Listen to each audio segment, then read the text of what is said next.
Hello everyone, thank you for coming to my talk. I'll be talking about the Scala programming language. I'm going to kind of assume like a mid to intermediate Java knowledge.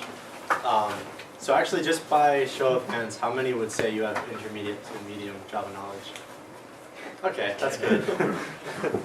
Alright, cool. So I'm going to go over some of the features in the slides and then jump into live coding. And I'll take questions at the end.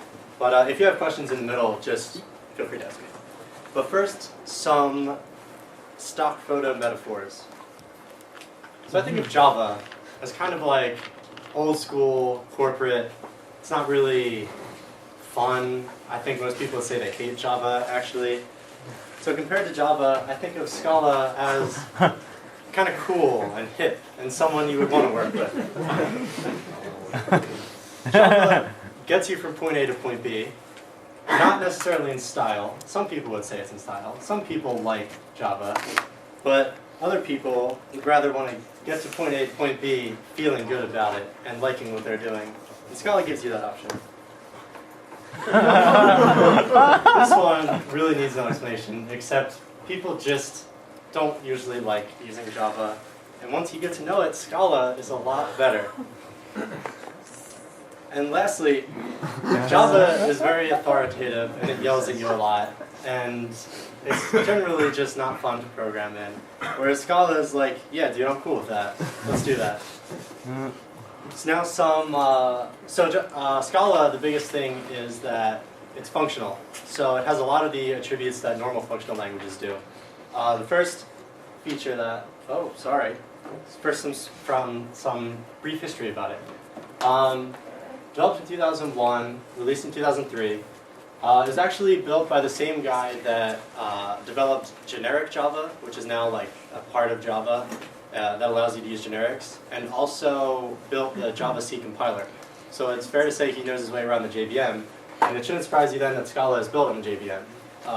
It actually compiles to Java bytecode, so you can use Java libraries and stuff in Scala without any extra effort. It's multi-paradigm, so you can do full object-oriented, or you can use its really cool functional capabilities. So the first thing that it offers are anonymous functions, which means you can have a function. It's anonymous because it's not named. You can't call it by name, but you can construct them with literals. So for example, this first one is a function literal for a function that takes an argument x, which is an integer, and returns it squared. The second one is a little more complicated. It takes x and also another function, and the function that it takes an integer and returns an integer.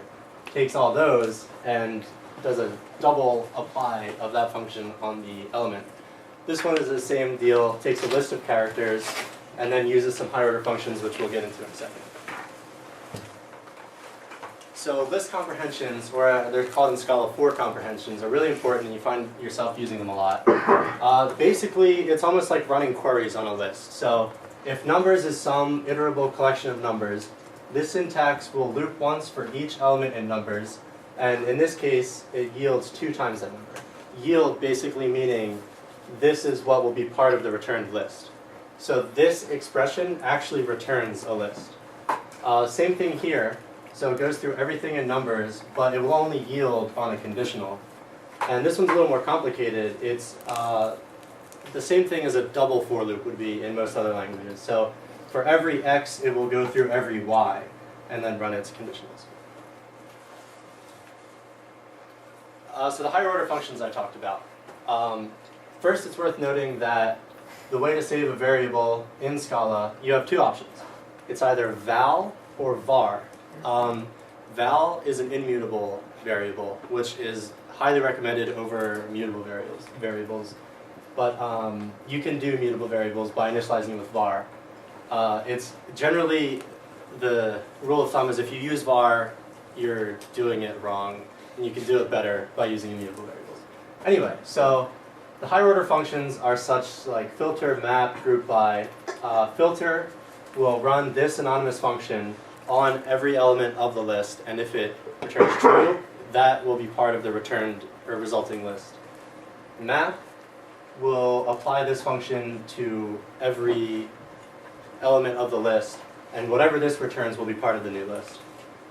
Group by is a little complicated. It's more interesting. It will run this function on every element of the list, and then whatever that returns will actually be the key into a map which contains all of the stuff that this returned for.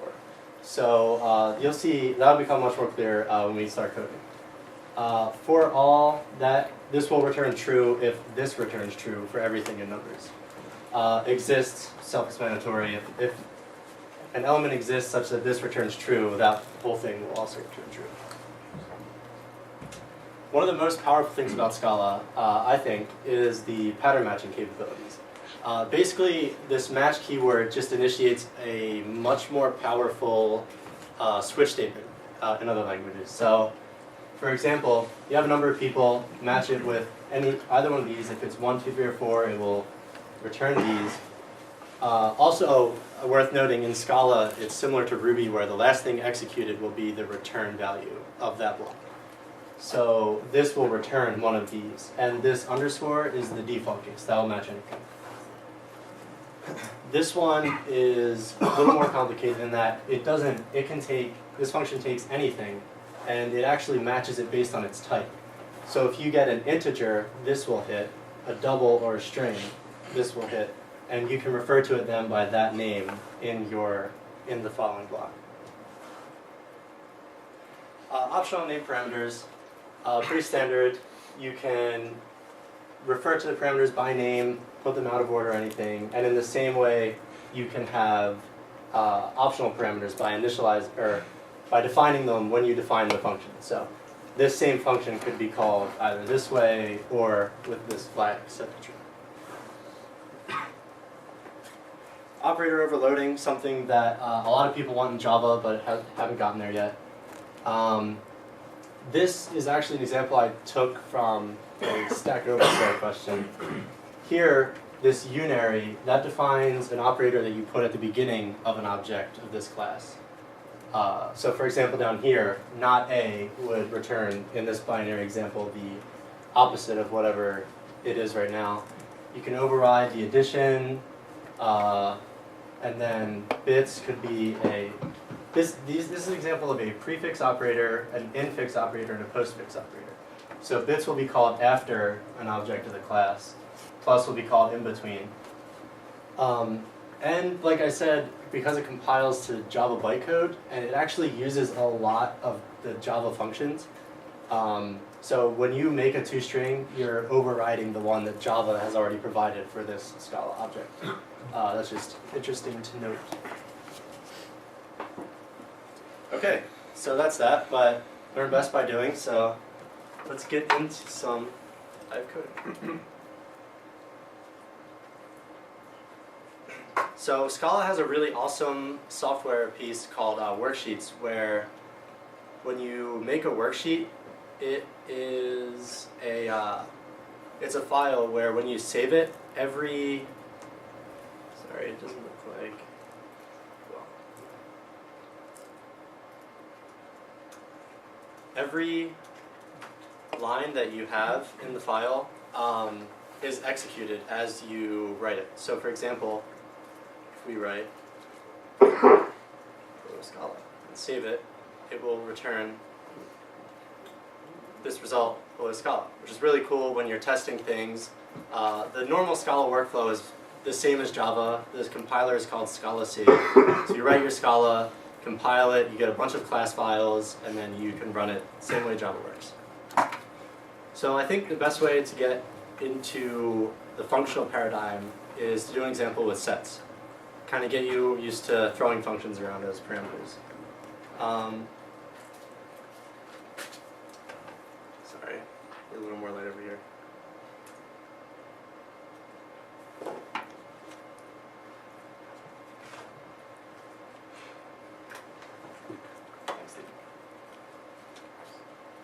So,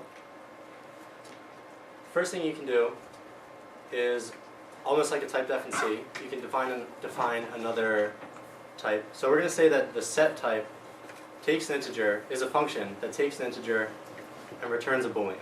So if you think about it, that would pretty much define a set because you just ask the set if it contains something. So then, now that we have this, we can find a couple sets.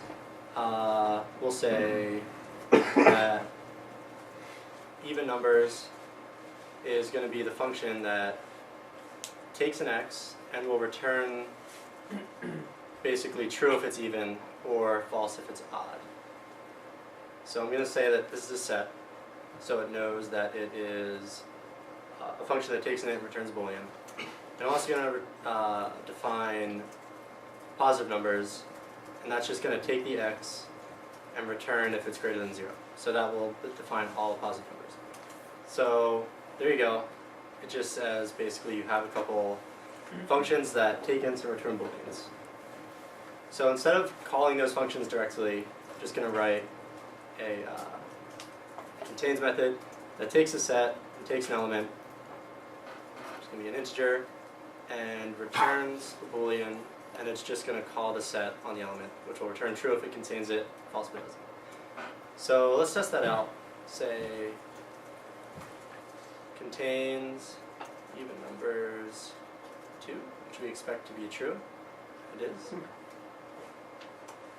maybe it contains numbers 3. Contains numbers 10. So that works as expected. Pretty easy to follow. So then this would become more interesting if we define some of the operations on sets. For example, union. So we'll say that union is a function that takes 2 sets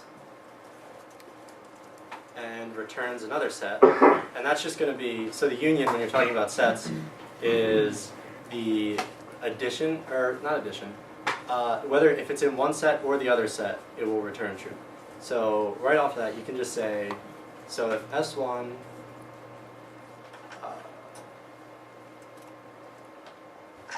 right. So this takes an x and will return true if that x is in S1 or S2.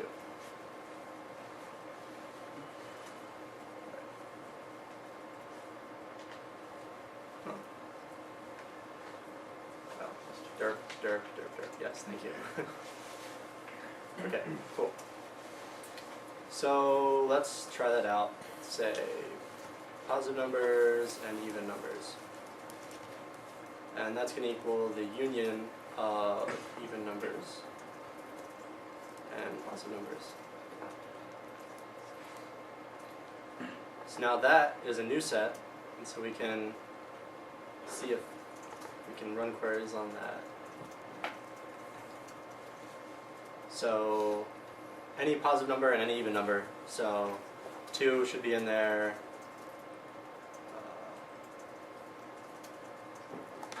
Negative 10 should be in there, even though it's not positive, it's even. So they should both be good, and they are. And the same way you can define the intersect, which is an element that would be in both sets. So that, again, is going to take 2 sets,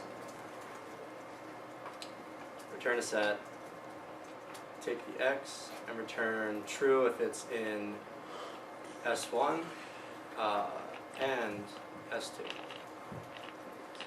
So that'll work, and just as easily you can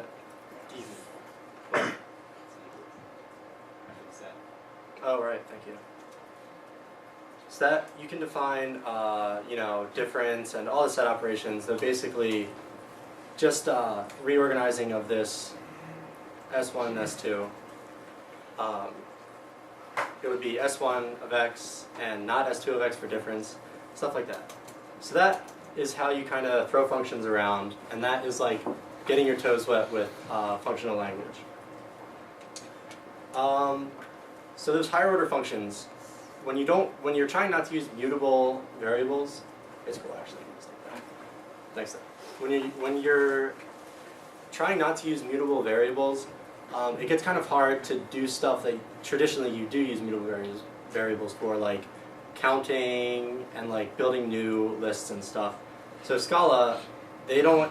You shouldn't do that in a functional language.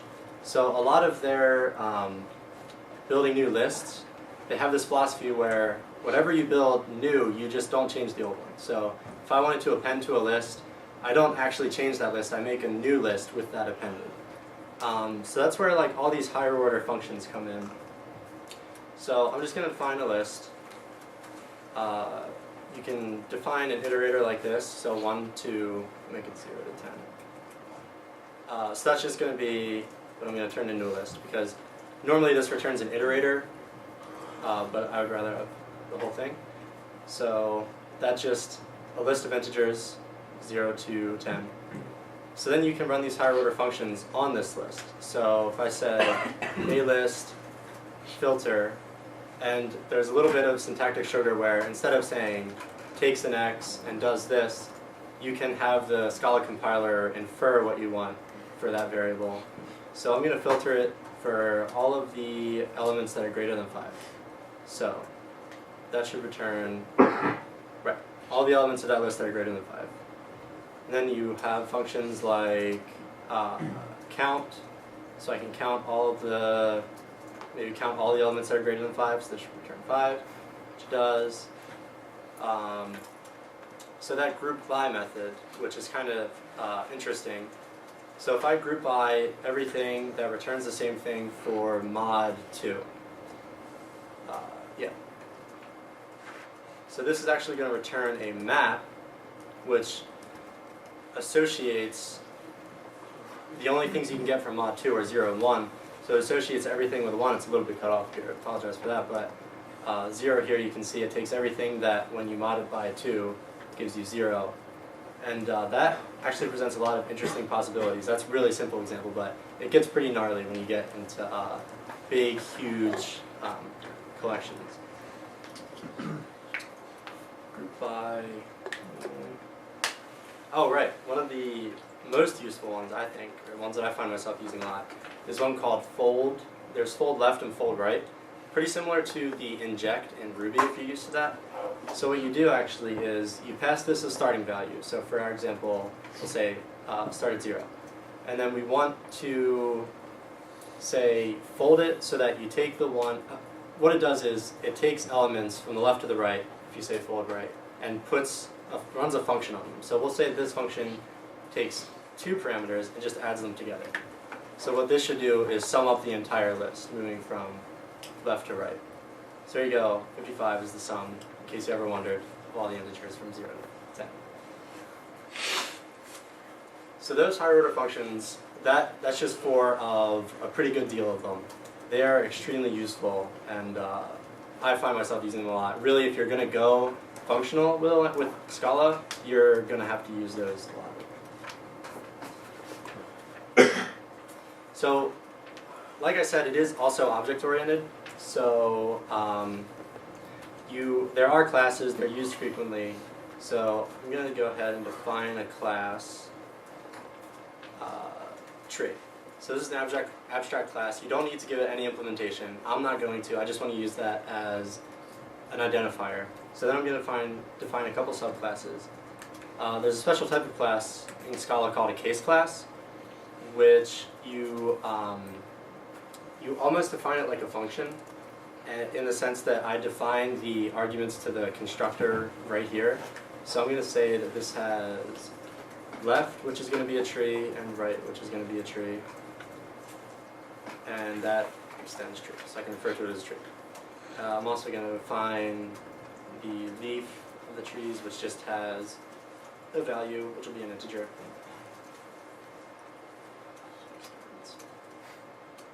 So now, these two case classes, basically, you use those as containers for data.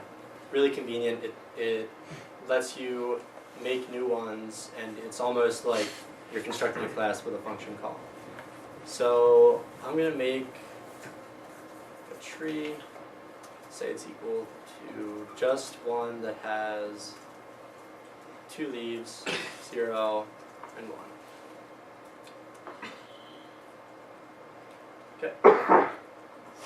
So now, the pattern matching. So if I have this, say I'm going to define a tree toString function. So it's going to take a tree, and return a string. And this is going to depend on whether I get a fork or a leaf as the argument to this function.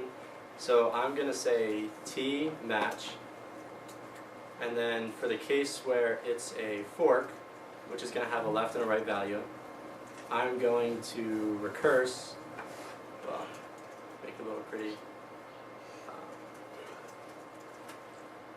recurse on the left one, and then recurse on the right one.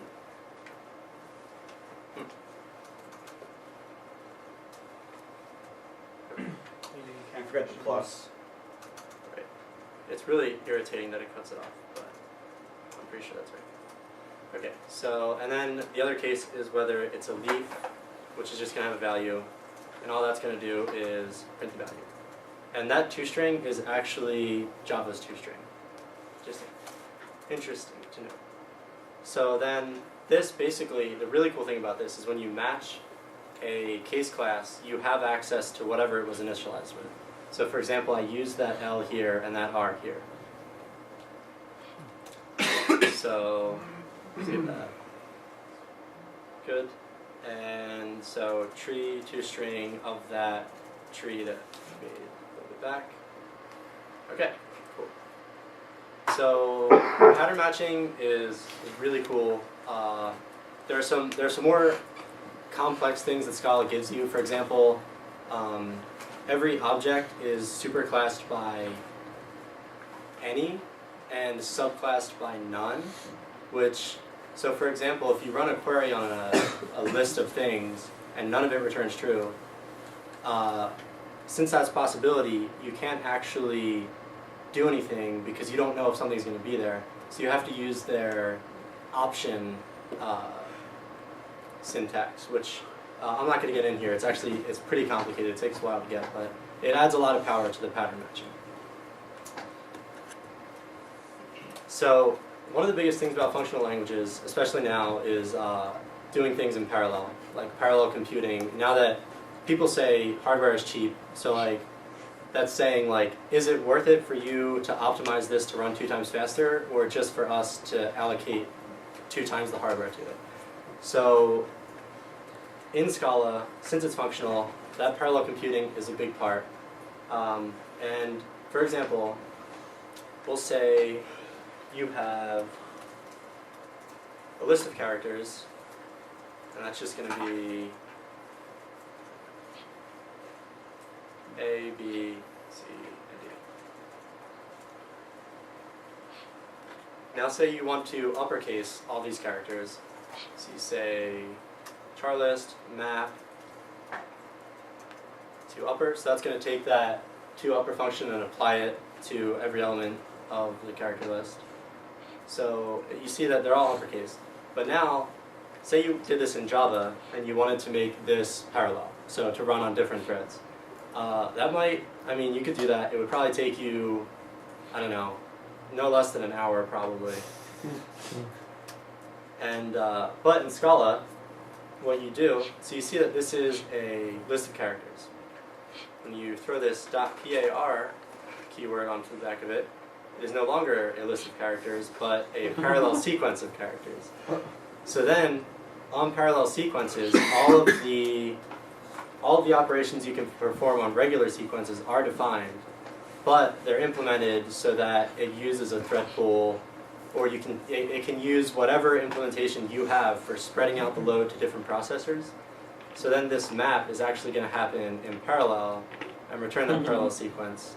So obviously with a list of 4 things, that is no big deal, but as you get into, millions of records in a database, or anything that you really want to spread out the work so it gets done faster, Scala, I would say 4 characters as opposed to a couple hours of work is a pretty nice trade-off.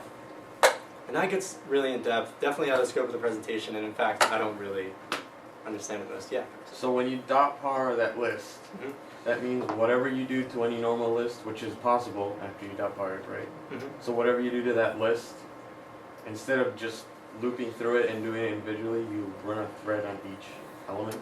Yeah, what's going to happen, so for map, for example, it's going to take every element of this list and then start running this function on it like concurrently, in parallel. All of them at the same time.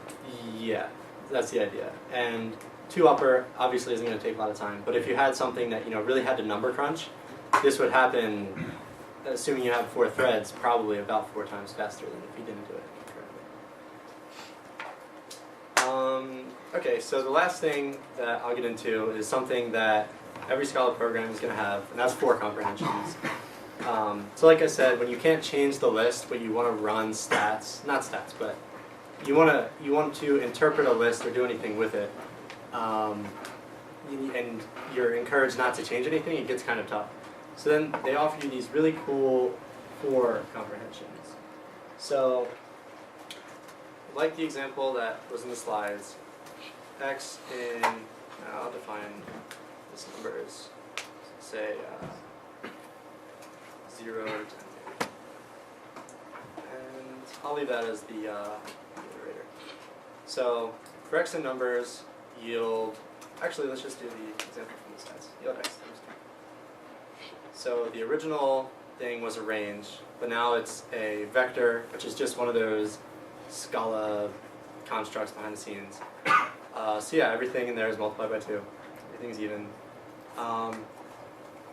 You can get more complicated by doing the blocks of code inside the for loop. So for x in numbers, y in numbers, so this is going to do that nested loop. Say, just yield the tuple of x and y. No?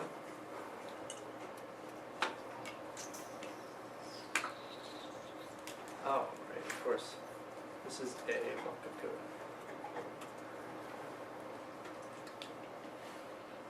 So, right, wow, yeah, that's a lot.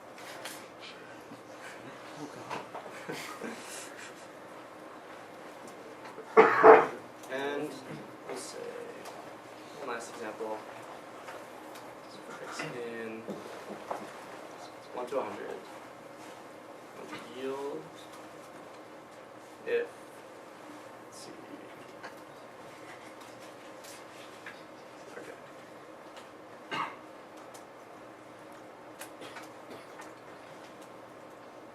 gonna like this one. So if x is divided by 3 and x is divided by 5. Fizzbuzz. Fix. Say, I'll say, I don't know, pulling this off the top of my head.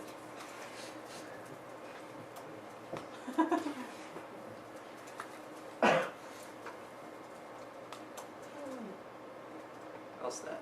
So this is going to return a list of stuff. So I'm going to take that list and I'm going to fold it, starting with the empty string, give it a plus. And that returns, lo and behold, Fizzbuzz, yay! So that's the Fizzbuzz implementation with 4 comprehensions and higher order functions. So technically, I guess you could consider this one line, you could put it all in one line, but Scala is one of those languages, any language I think with higher order functions, you have this urge to put everything on one line, or as much as you can fit on one line. But it usually looks pretty good. And when I first started Scala, it was stuff like this that got me really interested. I mean, this is obviously a basic implementation, but when you start doing problems, these things get really cool. Really cool. So,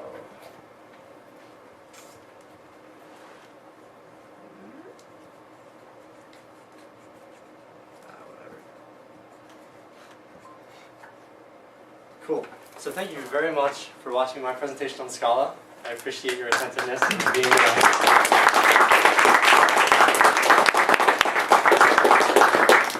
These are the sources, the Scala language. They have really good documentation, and it's actually open for people to contribute to the compiler and to the core native libraries, so that would be cool too.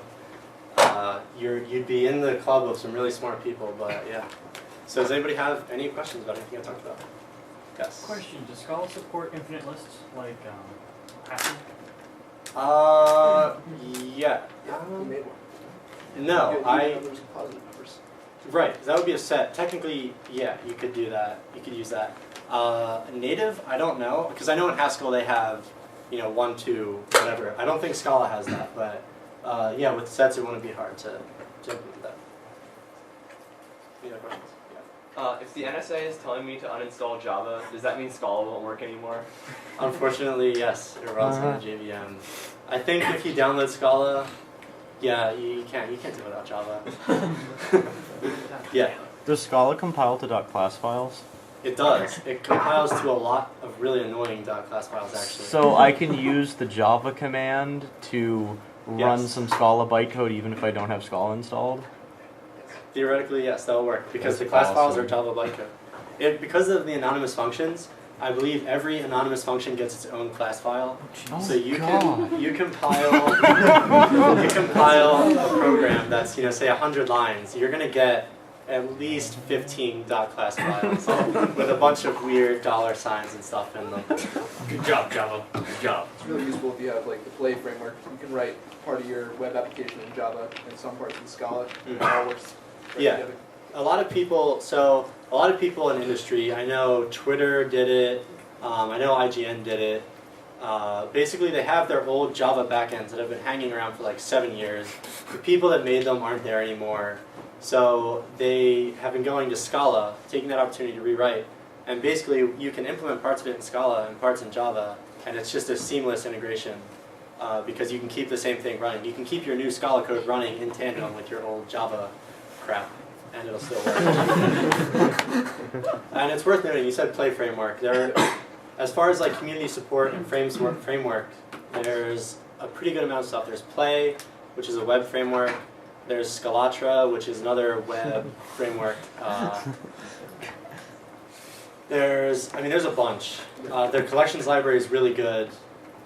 It's not really a new language. It's been around for a while, but it's just now, I think, starting to gain popularity. Definitely worth picking up.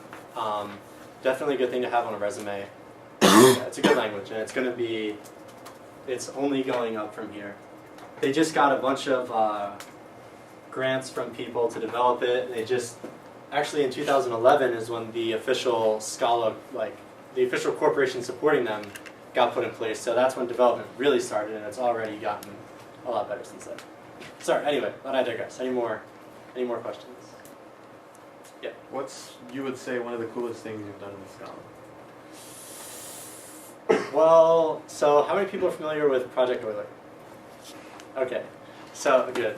So in Project Euler, when I do those problems, in any language, I have like a library of all the math functions that I've had to use. So like, you always have to generate prime numbers. You always have to do factorials and stuff. So when I made my Scala library of math functions, just like sometimes I will just go to that file and just scroll through it and just be like, man, these are all so beautiful. Because the amount of stuff you can do on one line with like higher order functions, and not like a really long line either, just like a normal one line. For example, when I was doing any of that coding, none of the functions I didn't have to surround any of the functions in curly braces because they were all one logical statement. And that's mostly like syntactic sugar, I know, but it is really nice. And like the picture of the Maserati, it just feels good. It feels really good. Anything else? Okay. Oh, sorry. Yeah. Okay, so when you use like the map function, you had the list on the left and a space, and then yeah. a map and then the parameters. How does that work, and why did you use a space instead of a period? So the spaces and actually parentheses, when you have functions that take one parameter, are optional. Mm-hmm. So, for example, when I was defining the anonymous functions in those higher order functions, I could have surrounded those in braces, but those are optional because I actually left off the parentheses also. But the dots are only required for, I think, curried functions, which currying a function which Scala supports is basically instead of a function taking 2 arguments, you define a function that takes 1 argument and another function which takes 1 argument. So, for example, the fold right, you saw it was fold right and then an initial starting value and then an anonymous function. So that fold right actually just takes 1 argument, but it returns a function that takes another argument. So on the surface it looks really cool, but there's actually a couple of functions being used. So when you have curried functions, you have to use a period. But other than that, periods are optional, which is just nice.